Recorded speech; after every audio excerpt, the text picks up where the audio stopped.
Praise the lord. ప్రభు పేరిట మరొక దినంలోకి మీకందరికీ వందనాలు. ఈ దినము ప్రభు మన కొరకు ఏర్పాటు చేసుకున్న వాక్య భాగము రోమాపత్రిక 15వ అధ్యాయము 30వ వచనము.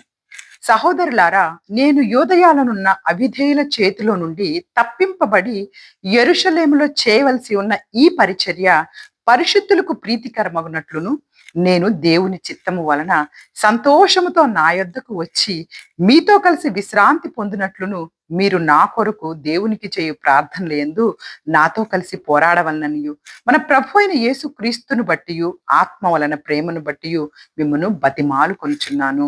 సమాధానకర్త యొక్క దేవుడు మీకు అందరికీ తోడయుండును గాక. ఆమేన్. హల్లెలూయా, హల్లెలూయా. పరిశుద్ధ దేవుడు ఈరోజు ఈ వాక్య భాగం ద్వారా మనతో మాట్లాడడానికి ఇష్టపడుతూ ఉన్నారు. అపోస్తలుడైన పౌలు గారు రోమీయులకు పత్రిక రాస్తూ చూడండి, నేను యూదయాలో ఉన్న అవిధేయుల చేతిలో నుండి తప్పింపబడి యెరూషలేములో చేయవలసిన ఈ పరిచర్య పరిశుద్ధులకు ప్రీతికరమగునట్లు, అలాగే నేను దేవుని చిత్తముతో సంతోషముతో మీ యొద్దకు వచ్చి మీతో కలిసి విశ్రాంతి పొందినట్లు నా కొరకు దేవునికి చేయి ప్రార్థనలందు నాతో కలిసి పోరాడవలెను. ఇక్కడ పౌలు గారు ఏం చెప్తున్నారంటే ప్రార్థనలో పోరాడాలి. ఇప్పుడు పౌలు గారు ప్రార్థన చేసుకుంటూ ఉన్నారు. పౌలు గారు దేవుని యొక్క ప్రత్యక్షతలు కలిగి ఉన్నవారు. పౌలు గారిని యొక్క వస్త్రం తాకితేనే అనేక మంది స్వస్థత పడుతున్నటువంటి వరములు కలిగినటువంటి పౌలు గారు కూడా ఏమని కోరుతూ ఉన్నారంటే, ప్రార్థనల యందు మనము పోరాడాలి. నాతో కలిసి మీరు కూడా ప్రార్థనలు యందు నాతో కలిసి నా కొరకు ప్రార్థన చేయమని అడుగుతున్నారు. హల్లెలూయా, హల్లెలూయా. చూసారా, ఇంకా రోమాకు వెళ్ళలేదు పౌలు గారు. రోమాకు వెళ్ళక ముందే నేను మీతో కలిసి అక్కడ మీతో పాటు విశ్రాంతి పొందినట్లు, అక్కడికి రావాలి, నేను మీతో కలిసి విశ్రాంతి పొందినట్లు నా కొరకు మీరు ప్రార్థనలు చూడండి. ఒకరి ప్రార్థన మనల్ని 1000 మంది అవిధేయుల నుంచి తప్పిస్తుందట. మన కొరకు ఒక్కరు ప్రార్థన చేయగలిగితే 1000 మంది అవిధేయుల నుంచి మనం తప్పింపబడతామంట. అలాంటిది ఇద్దరు కలిసి ప్రార్థన చేస్తే ఓ 10,000 మంది నుంచి అవిధేయుల నుంచి తప్పింపబడతాం. ఇక్కడ చూడండి స్పష్టంగా మాట్లాడుతున్నారు. ప్రార్థన మనల్ని ఏం చేస్తుంది అంటే అవిధేయుల చేతిలో నుండి మనల్ని తప్పిస్తుంది. దేవునికి అవిధేయత చూపిస్తున్నటువంటి వారి చేతిలో నుండి మనము చేసేటటువంటి ప్రార్థన మనల్ని తప్పిస్తుందన్నమాట. ఇంకను మనందరికీ తెలుసు, ప్రార్థనలో ఎడతెగక ప్రార్థన చేయండి అని చెప్పేసి భక్తులు మనకు తెలియపరుస్తూ ఉంటారు. అపోస్తలుడైన పౌలు గారు తన పత్రికల్లో అనేక చోట్ల చూడండి, మనందరికీ తెలుసు ఫిలిప్పీకి రాసిన పత్రిక 4వ అధ్యాయము 4వ వచనంలో కూడా మనం చూసుకోగలిగితే ఎంత చక్కగా మాట్లాడతారంటే మనందరికీ తెలుసు ప్రతి విషయంలో కూడాను మనము ప్రార్థనలు చేయాలి. చూడండి, ఒక్కసారి మనందరం చూసుకోగలిగితే గనక ఫిలిప్పీకి రాసినటువంటి పత్రిక 4వ అధ్యాయం 4వ వచనంలో, ఎల్లప్పుడూ ప్రభువునందు ఆనందించండి, మరలా చెప్పుదును ఆనందించండి. చూడండి, మీ మీ సహనము సకల జనులకు తెలియనివ్వండి, ప్రభువు సమీపముకున్నాడు. దేనిని గురించి చింతపడకుడి, కానీ ప్రతి విషయంలోనూ ప్రార్థన విజ్ఞాపముల చేత కృతజ్ఞతాపూర్వకంగా మీ విన్నపములు దేవునికి తెలియజేయడి. అప్పుడు సమస్త జ్ఞానమునకు మించిన దేవుని సమాధానము యేసుక్రీస్తు వలన మీ హృదయములకు మీ తలంపులకు కావలి ఉండును. హల్లెలూయా, హల్లెలూయా. చూడండి ఎంత చక్కగా, దేనిని గురించి చింతపడద్దు కానీ ప్రతి విషయంలో కూడాను ప్రార్థన విజ్ఞాపనల చేత కృతజ్ఞతాపూర్వకంగా మీ విన్నపాలను దేవునికి తెలియపరచండి. అప్పుడు చూడండి, సమస్త జ్ఞానమునకు మించిన దేవుని సమాధానము యేసుక్రీస్తు వలన మన హృదయములకు మన తలంపులకు కావలి ఉంటుంది. మన సహనము సకల జనులకు తెలియనివ్వండి. ఈ సమయాల్లో మనము అంత సహనం కావాలి, ఓర్పు కావాలి. మనం అనేక సార్లు మాట్లాడుకున్నాం అనమాట. లోకంలో అనేక సార్లు మనం తొట్టిల్లపాటు పడకుండా ఉండాలి అంటే మనము సహనం చూపించగలిగే వారిలో ఉండాలి. ప్రభువునందు ఆనందిస్తూ, ఇదిగో మరలా చెప్తున్నాం ఆనందించండి. ఎలా ఆనందించాలి అంటే సహనం చూపిస్తూనే ఆనందించాలి, సహనాన్ని కోల్పోకూడదు. అలాగే ఇదిగో ప్రభు సమీపంగా ఉన్నాడు కాబట్టి దేని గురించి చింతపడకుండా ప్రార్థనా విజ్ఞాపనలు కృతజ్ఞతాపూర్వకంగా మన విన్నపములు అంటే చేసినటువంటి మేలులకు కృతజ్ఞతలు తెలియపరుస్తూ ప్రార్థనలు విజ్ఞాపనలు మనం దేవునికి చేయగలిగే వారిలో ఉండాలి.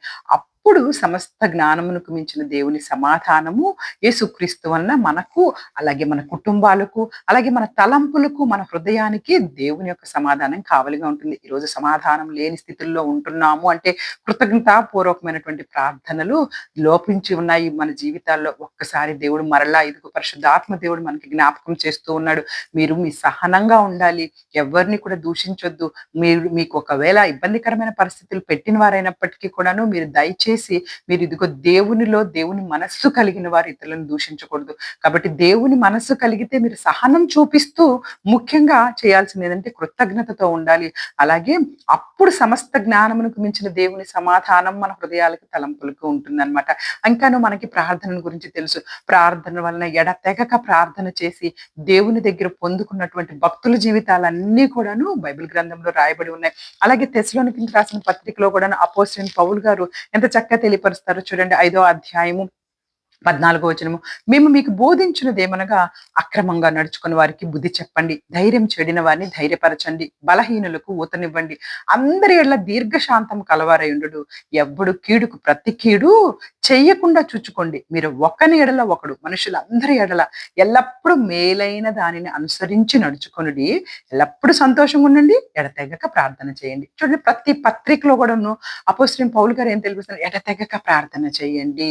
నా కొరకు కూడా ప్రార్థన చేయండి అని తెలియపరుస్తున్నారు. సో, మన కొరకు ప్రార్థన చేసేటటువంటి ఒక 10 మందినైనా నువ్వు సంపాదించుకోగలిగితే ఈ లోకంలో నిజంగా ధన్యురాలం అవుతాం మనందరము కూడాను. చూడండి, మన కొరకు మనం అడగకపోయినప్పటికీ ప్రతి క్షణము మన కొరకు ప్రార్థన చేస్తున్నటువంటి వారందరము మనం కృతజ్ఞత కలిగి ఉండాలి. మన ప్రార్థనలు దేవునికి ధూపంలా చేర్చబడుతూ ఉన్నాయి. ఇక్కడ కూడా చూడండి, కీడుకు ప్రతి కీడు ఎవ్వరు కూడా చెయ్యొద్దు. మీరు ఒకని ఎడల ఒకడు మనుషులందరి కొరకు ప్రార్థన చేయాలి. మేలైన దానిని అనుసరించి నడుచుకోవాలి. సంతోషంగా ఉండండి. ప్రార్థన చేయండి. ఆనందించండి. ఎల్లప్పుడూ ప్రభువుని క్రీస్తునందు ఆనందించండి. ఆయన మన యొక్క జీవితాల్లో ఏం చేసినప్పటికీ కూడాను ఆయన యందు ఆనందించండి అని తెలియపరుస్తున్నారు. మనందరికీ తెలుసు అపోస్తలుడైన పౌలు గారు మనకి అపోస్తల కార్యాలు 27వ అధ్యాయంలో భయంకరమైనటువంటి తుఫానులో చిక్కుకుంటారు ఆయన. భయంకరమైనటువంటి తుఫానులో చిక్కుకున్నప్పుడు కూడాను ఆ ఓడ బ్రద్దలైపోతుంది. సముద్రం మధ్యలో 27వ అధ్యాయం అంతా అదే రాయబడి ఉంటుంది అపోస్తల కార్యం. చూడండి, ఓడ బ్రద్దలైపోయిన మనుషులు సముద్రం మధ్యలో ఎలా భయంకరమైన పరిస్థితుల్లో ఉంటారో చూడండి. కానీ అక్కడ పౌలు గారు వారితో ఏం తెలియపరుస్తున్నారో తెలుసా? 40, 41 వచనాలు గనక మనం చూసుకోగలిగితే ఆ అధ్యాయం అంతా చదవండి. అక్కడ మనకందరికీ తెలుసు. చూడండి, అక్కడ అంతా కూడాను వాళ్ళు ఏమని తెలియపరుస్తూ ఉన్నారంటే, 2 ప్రవాహములు కలిగిన స్థలమందు చిక్కుకొని ఓడను మెట్ట పట్టించిరి. అందువలన అవి కూరుకొని పోయి కదలకుండెను. అమరము ఆ దెబ్బకు బద్దలైపోసాగెను. హల్లెలూయా! హల్లెలూయా! భయంకరమైనటువంటి పరిస్థితి. అక్కడ ఇంకా మనము 35వ వచనంలో చూసుకోగలిగితే చూడండి, 34, 35 వచనములలో తెల్లవారుచున్నగా పౌలు 14 దినముల నుండి మీరేమీ పుచ్చుకొనక ఉపవాసంతో కనిపెట్టుకొని ఉన్నారు గనుక ఆహారం పుచ్చుకొనడని మిమ్మల్ని వేడుకొనుచున్నాను. ఇది మీ ప్రాణ రక్షణకు సహాయమగును. మీలో ఎవని తల నుండి ఒక్క వెంట్రుకైనా నశింపదని చెప్పుచు ఆహారం పుచ్చుకొనడని అందరినీ బతిమాలెను. ఈ మాటలు చెప్పి ఒక రొట్టె పట్టుకుని అందరి ఎదుట దేవునికి కృతజ్ఞతాస్తుతులు చెల్లించి దానిని విరిచి తినసాగెను. అప్పుడు అందరూ ధైర్యం తెచ్చుకొని ఆహారము పుచ్చుకొనెను.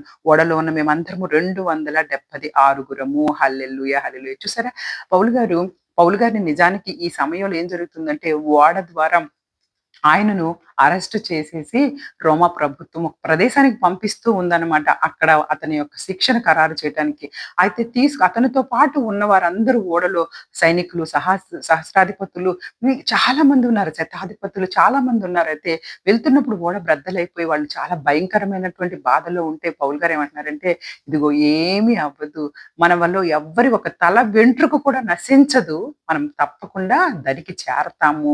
ఎందుకు అంటే నా కొరకు ప్రార్థన చేసేవారు అనేక మంది ఉన్నారు. మన ప్రార్థనల వల్ల మనం అవిధేయుల చేతిలో పడిపోకుండా చక్కగా ఒడ్డుకు చేరుకుంటాము. మన తల వెంట్రుకలో ఏది కూడా ఇది నశించదని చెప్పి వాళ్ళని ధైర్యపరిచారండి. భక్తుల జీవితాలు ఇతరులు కృంగిపోతున్నప్పుడు ధైర్యపరిచి వారికి ఆహారాన్ని, రొట్టెను త్రుంచి పెట్టారంట. వారందరూ ధైర్యం తెచ్చుకున్నప్పుడు ఆహారము పుచ్చుకున్నారంట. అందరూ కూడాను చక్కగా ఒడ్డుకు చేర్చబడ్డారు. హల్లెలూయా! హల్లెలూయా! ఇదిగో ఇలాగ అందరూ తప్పించుకొని దరి చేరిరి.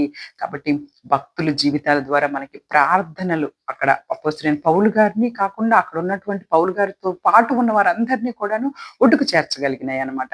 కాబట్టి ఈరోజు ప్రార్థనతో కలిగి ఉన్నటువంటి జీవితాలు, ప్రార్థనలు కలిగి ఉన్న వారితో కలిసి ఉంటే మన జీవితాల్లో కూడా ప్రతి విషయంలో మనల్ని దేవుడు ఒడ్డుకు చేరుస్తారు. మనం అన్ని విషయాల్లో కూడా ఎడతెగక ప్రార్థన చేయాలని, ప్రార్థనలో పోరాడుతూ ఉండాలని, ప్రతి విషయంలో కృతజ్ఞతాస్తుతులు చెల్లించాలని ఈ దినం దేవుడు మనందరితో మాట్లాడుతున్నారు. ఈ చిన్ని వాక్యాన్ని దేవుడు ఆశీర్వదించి దీవించును గాక.